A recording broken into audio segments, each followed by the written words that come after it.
Hi అండి. Hi ma'am. So Thandel movie అయితే రాబోతుంది, దానిపైన మీ ఎక్స్పెక్టేషన్స్ ఏంటి? Okay, block buster. అంటే ఇప్పుడు February 14th అంటేనే మనకి వ్యాలంటైన్స్ డే, ఇంకా లవర్స్ కి అందరికి పండగ అని తెలుస్తుంది. సో ఇదే మేడం, ఎందుకని బ్యాలెన్స్ అంటే వాళ్ళకే ఉంటది కదా మేడం. సింగిల్స్ కోసమే తండేల్ అని కూడా చెప్తున్నారు కదా, మరి అట్లా అంత లవబుల్ గా ఉంటుంది అంటారా? చూడాలి, చూసినాక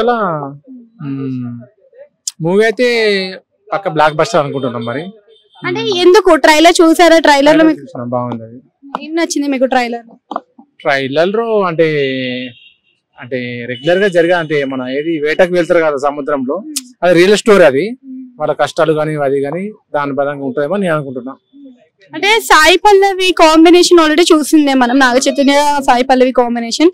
అది ఇంకా మరొకసారి హిట్ కొట్టి కలెక్షన్ అమరన్ అంత కలెక్షన్ సాధిస్తుంది అంటారా? అమరన్ అంటే అంత చెప్పలేము. సాయి పల్లవి కోసం అని సినిమా హిట్ అవుతుంది అంటారా, లేకపోతే నాగ చైతన్య కోసం హిట్ అవుతుంది అంటారా?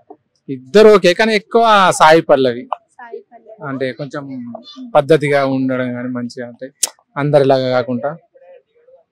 సో ఇప్పుడు చూసుకున్నారు కదా, ఇందులో 2 సాంగ్స్ అయితే రిలీజ్ అయ్యాయి. ఒకటి బుజ్జి తల్లి, ఇంకొకటి వచ్చేసి హైలేసా. సో ఈ 2 సాంగ్స్ మీకు ఎలా అనిపించాయి? బుజ్జి తల్లి ఒకటే. సో డిఎస్పి కూడా మనకి మంచి మ్యూజిక్ ఇచ్చాడు అని అంటున్నారు. ఎప్పుడు బాగానే ఉంటది. సో ఈ సినిమాతో మరి అక్కినేని ఫ్యామిలీకి మంచి గుర్తింపు వస్తుంది అంటారా? Fame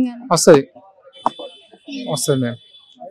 so comparing to previous films, ఈ ఫిలిం లో నాగ చైతన్య లుక్స్ ఏమైనా మారినట్టు అనిపించిందా మీకు? కొంచెం గ్లామర్ గానే అనిపిస్తుంది. ఓకే, బాగుంది. కొంచెం ఫిజిక్ అన్నమాట బాగానే ఉన్నది.